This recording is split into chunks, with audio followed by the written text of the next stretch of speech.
Michelle Miller from CBS Saturday Morning. Welcome to The Dish.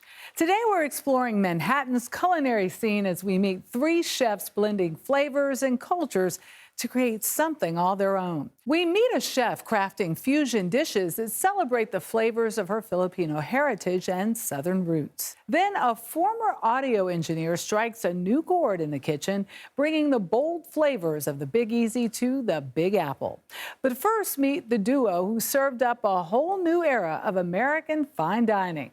Restaurateur Danny Meyer and chef Tom Colicchio teamed up to create Gramercy Tavern, blending European culinary traditions with relaxed American charm. Their vision made headlines even before the first dish was served.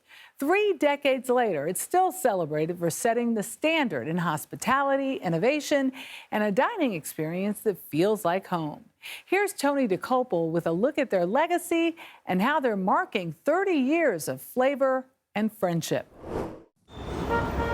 From its little maroon awning to the banged-up old bar and wall-to-wall antique furniture, Gramercy Tavern can feel like it's always been here. And the same goes for the menu of locally sourced all-American classics without the hinky in the air of fine dining. I'm gonna throw these in the box. But the truth is, Gramercy Tavern almost never was. Well, I never really wanted to open a second restaurant. Danny Meyer is now one of America's most acclaimed restaurateurs, a founder most famously of Shake Shack and 11 Madison Park. But back in the early 90s, he had just one spot and zero interest in more. Truly the only reason that I ever decided to open a second restaurant was because I'd gotten to know Tom Colicchio. It was at the 1992 Food and Wine Classic in Aspen, Colorado. I believe this is where Danny and I had lunch together. That Colicchio remembers sitting down with Meyer. I pitched him that, I want to talk to you about something. He didn't know what it was. He said, confidentially, my restaurant's about to go out of business, and there's no one I'd rather partner with than you. It would kind of like if LeBron James said, I'd kind of like to play on your basketball team. It wasn't LeBron James who he said, but In fact, Colicchio, a host of Top Chef for 21 seasons now, remembers that Meyer's initial response to the partnership was a no. He said, I will never open another restaurant again. And I said, okay. And he called me back about a week later. And we had a mutual friend who was a wine reporter. And he said, if Sandy Koufax called you and said he wanted to pitch for your team, you'd probably say yes. Oh, Sandy Koufax ain't bad. Yeah, it's not bad.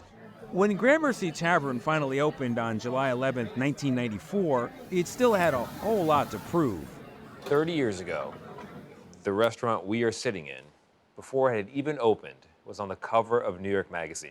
New York's next great restaurant, ? That's a lot of pressure to begin with. Yeah, it basically put a big bullseye on our back because New Yorkers were pretty quick to answer no. Great restaurants are like brand new baseball gloves. You got to play catch for a long time before you break it in. Well, we're marking the 30th anniversary. That's a pretty long time. Yeah, the glove is pretty well broken in by now, and a lot of New Yorkers have played catch with it, it turns out. The winning idea was to blend the standards of European fine dining with the more rustic comforts of an American tavern. That was exactly what Danny and I talked about. Take this idea of this casualness, really great food, amazing hospitality and service, tremendous wine, but do everything correct, but without the pretense. There's a difference between like an American muscle car versus a Ferrari. And while it's the food that brought people in, Meyer made sure the hospitality kept them coming back. I've heard you say that when people come here, they shouldn't feel like they can tell the difference between going out and coming home. What do you mean by that exactly? We'll do the shopping, we'll do the cooking, we'll serve it, we'll do the dishes, we'll provide a social environment in which you feel like you took a little vacation. But at the same time, we're going to be the best element of coming home, which is you're going to feel loved and you're going to feel like you belong. Gramercy Tavern became an absolute icon of the New York City scene, with the Times praising its remarkably polished, complicated food and correct but casual service. And while diners clamored for a table, the producers of Sex and the City got Carrie Bradshaw one for the pilot. Kurt. Wow, what are you doing here? By the early 2000s, though, Colicchio had so many other projects that something had to change. and he sold his share of the business. I tell you what, I've only been in that restaurant, I think, 3 times since I left. Wow. And it's funny, when I decided to sell the restaurant, I talked to my mother, and she said, don't sell the restaurant, you're gonna regret it. Wow. And I don't know if I've regretted it. There are times I have. There are times I walk by and say, man, it would be nice. Which is why the food world was so excited recently to find him back with Meyer where it all started, at the Food and Wine Classic in Aspen, over a dinner to celebrate 30 years and all the colleagues who helped them get there. What are you guys hoping for tonight? Our takeaway is how much fun it's going to be. Yeah, it's great. It's like you get the band back together, You can come back for one night only. That's what it is. Yeah. The two old friends talked about old times. I mean, Mike Widows is still there, right? Still there. Yeah. He was there on night 1. Yeah, night 1. So you got spice on it yet, or honey, or what we can do over here? Before Colicchio prepared the very same honey glazed squab he'd made as the best new chef here all those years ago. I need hands. I need more hands here, guys. Come on. And a room full of fans joined in for a toast Enjoy. to the next 30 years. That's the question. How long can you keep this up? So the origin story of Gramercy Tavern was, I imagined that this place had been in my family since Gramercy Park was founded. So it's been here forever. And guess what? It needs to be here forever as well. Up next, from chalkboards to cutting boards, how one chef's pivot from teaching led to learning from New York's finest in fine dining. In Manhattan's Nomad neighborhood, a restaurant is reimagining tradition through a modern lens. Chef Suzanne Cups, a Gramercy Tavern alum, spent 15 years in New York's top kitchens after pivoting from a future teaching math. Now with Lola's, Cups weaves together her Southern roots and Filipino heritage, drawing inspiration from the grandmother she never knew. The restaurant's name, Lola, the Tagalog word for grandmother, honors the woman who bravely kept her family safe in the Philippines during World War II. Dana Jacobson gets a taste of how Lola's combines heritage and hospitality. A little yogurt in the middle. I couldn't work here because I'd be drooling all the time. Because right now I'm like, let's go, let's go. That's the way it should be, though. At Lola's in New York City's Nomad neighborhood, Chef Suzanne Cups has blended Asian influences and Southern charm. You're creating a piece of art on that plate. Whether it's her naan-tikka masala, Absolutely love the carrot in it. a Korean-inspired beef tartare with barley and sun-choked chips, or crispy tilefish lettuce wraps. It's kind of a nice medium-sized fish. We're getting it local, and it's just like a really flaky, juicy type of fried fish. What has the reaction been to the different flavors and foods that you've brought in here to the neighborhood? The reaction that we've seen is people being so excited because it's a little newer. Lola's is Cups' first solo endeavor and a reflection of its owner. Lola means grandmother in Tagalog, and my dad is Filipino. So it's really a way to honor my grandmother, who I never met. And with the restaurant, I wanted to kind of bring together all the pieces of my past. Cups grew up in South Carolina, playing sports and excelling in school. Her future career far from mind. I never liked food growing up. I never wanted to be in the kitchen. Get out. Yeah, and so it just feels like I have two separate lives. My life before, where I lived in the South and didn't like food, and then since I moved to New York, my life is very different. Before the move, as a student at Clemson, Cups was a math major, planning to be a teacher. Math just came easy, and I enjoyed math classes, so I did my whole degree in math, and the last semester I was supposed to student teach and be done, and I said, I don't want to be a math teacher. And I feel that if you don't really want to be, especially a teacher, but math in general, There's no like way you you're should gonna not make be a it, yeah. teacher. What you want to do is go from the underside. But teaching wasn't a problem for Cups when it came to showing me how to make that fresh naan. All right, Suzanne, I am struggling with this. I'm sorry. No, you're good. I've seen a lot of. I feel like I'm going to tear it or something. Okay, so let's see. Okay. Oh, perfect. All right, so this is the hardest part. I can so do let's go this. right here. I'm gonna Okay. crank up the oven. Go right in the middle there. Okay. Who's watching this? I need this on camera. Extend the arm the whole way. Okay. Put it down and just pull it. Yeah. Oh, perfect. just one of the many skills Cups developed after discovering a passion for food and hospitality in New York City. Her culinary education came at the hands of masters, from Anita Lowe at the Asian-French destination Anissa to nearly a decade of work as part of Danny Meyer's Union Square hospitality group. I went to work for Mike Anthony at Gramercy Tavern, and he was the one who really started talking about ingredients and the farmer's market in a different way. An approach Cups embraced. Vegetable-forward dishes like Lola's Japanese-inspired bento box, sourced at the nearby Union Square market.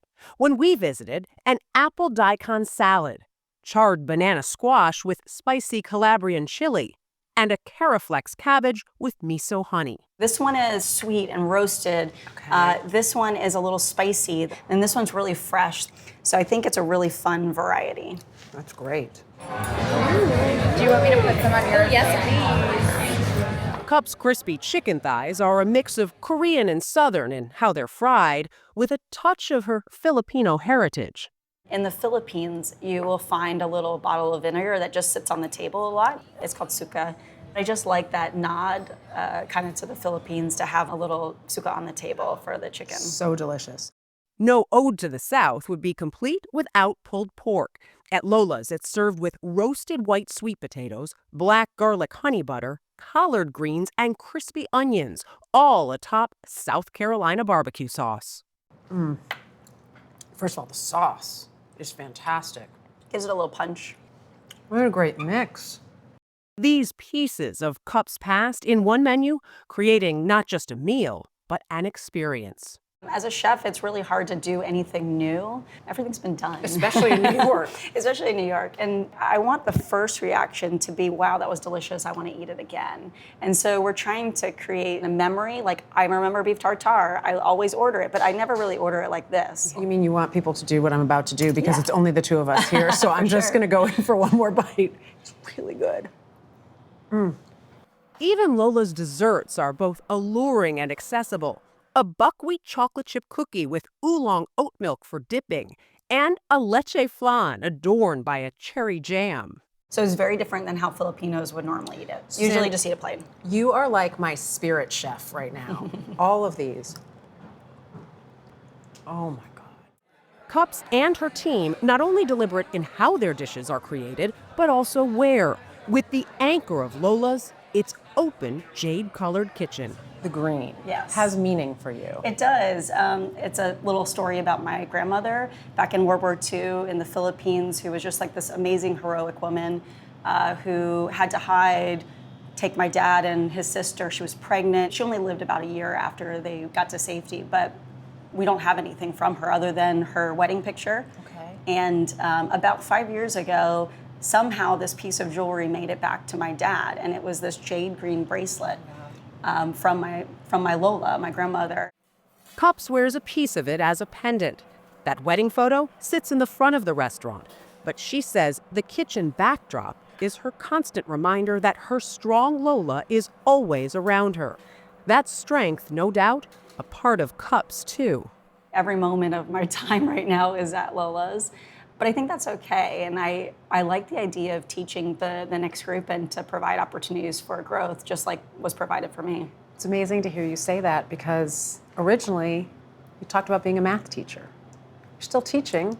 For real, I didn't think of that when I Yeah. started this job. But in a very different way, with a passion for what you are teaching. Exactly. If this restaurant is just my vision and just about me, it's a very boring restaurant.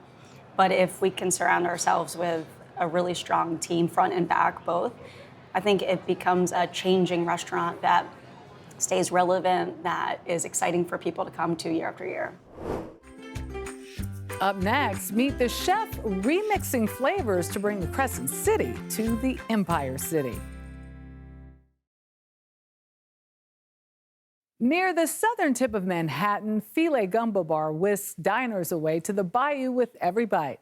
Chef Eric McCree, a former audio engineer, traded mixing tracks for mixing spices after a tour stop in Louisiana set him on a new path. For McCree, Creole and Cajun cuisine blend cultures and celebrate America's melting pot. The signature gumbo recipe is a tribute to the man who sparked McCree's passion for cooking, his grandfather. Jamie Wax has the story. So when we get an order, we'll get a ticket, and we're gonna create everyone's bowl as they wish. As a Louisiana native, the last thing I would expect to be doing in New York's Tribeca neighborhood. Like a bartender, you're gonna do a 4 count of the stock. And then you can use your spatula, and we're just gonna mix that all together. Is making gumbo. So when it reaches the desired consistency, Yeah. pull the bowl with your left hand, Yeah. and you're gonna pull and slowly Okay.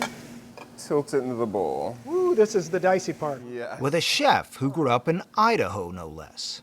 And you kind of have a chef's table experience. But that's exactly what I found myself doing with Chef Eric McCree at his gem of a restaurant, Fumé Gumbo Bar.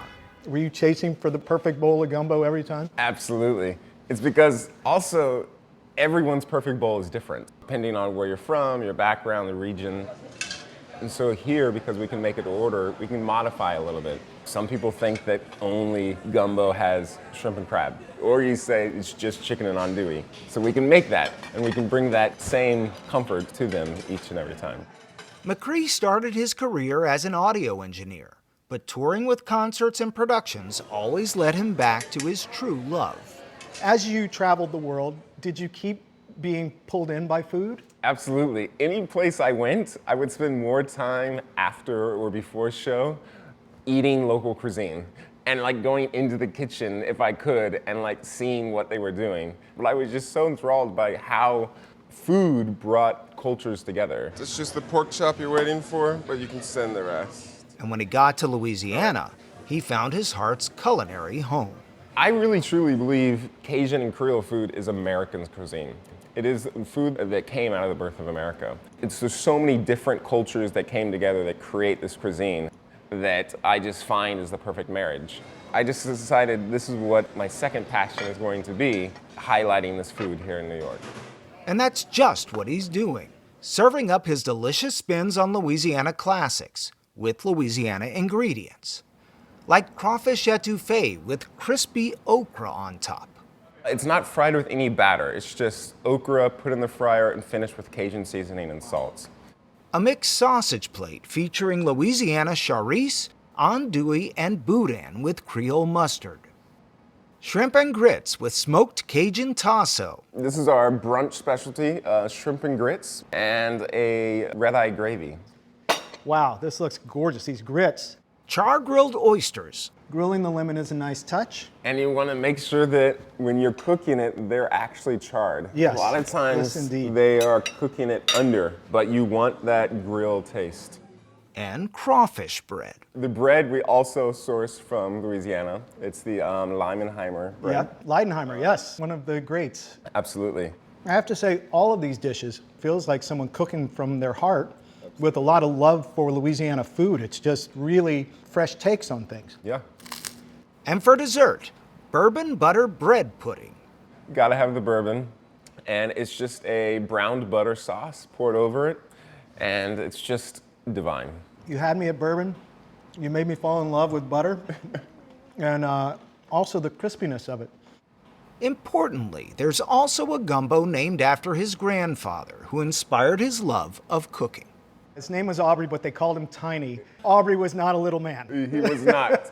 He was a large man, but also a large spirit. Everyone knew when he was around, huge presence. And so that's why we wanted to name the gumbo after him. It's because it is a large bowl of gumbo, and it has presence. Tiny's all-in gumbo. All in. And what does all-in mean to you? Anything he did, it was all in, 100%, and he went and found and accomplished his dreams. And so that's what I really believe all in is. And though he respects the traditions behind the food he serves, McCree feels it's also important to add a personal flair to each dish he creates. So should gumbo evolve? I think gumbo should definitely evolve, because I think that's how it was created. But I think there's certain things that have to stay true. It has to be a rich roux. And the art of making a roux is something that will evolve, but it's still the color, the richness, the flour. There is basics of a gumbo. What was the moment when you looked out and thought this is actually going to work? The moment was in January. We were open for several months, and finally, I was like, what is missing? And it was the spirit of the jazz. Jazz is so entwined into the culture in Louisiana. Having a trio in the back, just bringing in that spirit.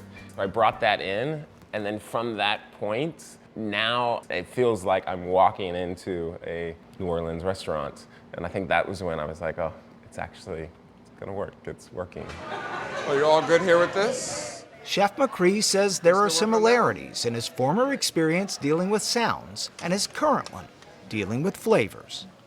For me, as an audio engineer versus like a musician, as an audio engineer in music, you're mixing tones. You're adding depth to the music by using effects or reverb.